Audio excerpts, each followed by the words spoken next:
سلام، من هانام.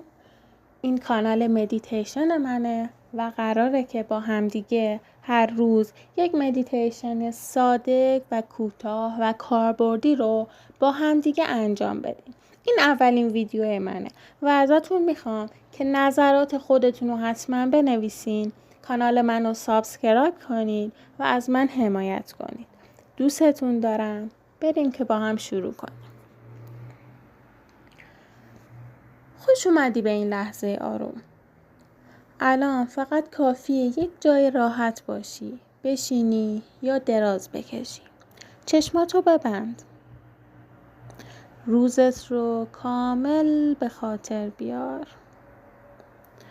یک نفس عمیق بکش. از بینی بکش تو.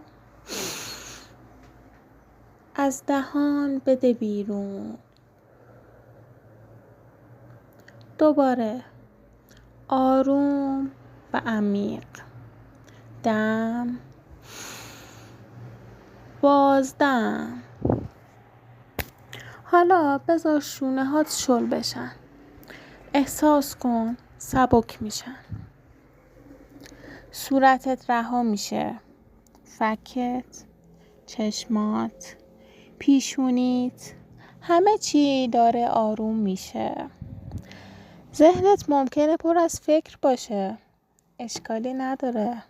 نگاهشون کن. فقط نگاه. بعد بذار برن. مثل ابرا میان و میرن. الان فقط تویی و این لحظه. نه گذشته مهمه و نه آینده. یک نفس دیگه بکش. سبک و آروم.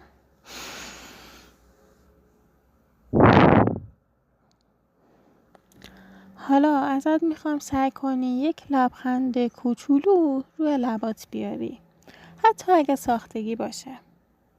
همین لبخند انرژی رو توی بدنت میچرخونه. بدنت داره شل میشه. ذهنت داره آروم میشه. قلبت داره نرمتر میزنه. و تو کاملا در امنیتی. کامل در امنیتی. این لحظه فقط مال توه. یه پناهگاه کوچیک توی خودت.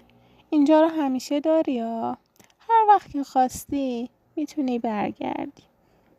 حالا کم کم وقتی آماده بودی چشماتو باز کن و این حس خوب رو با خودت ببر.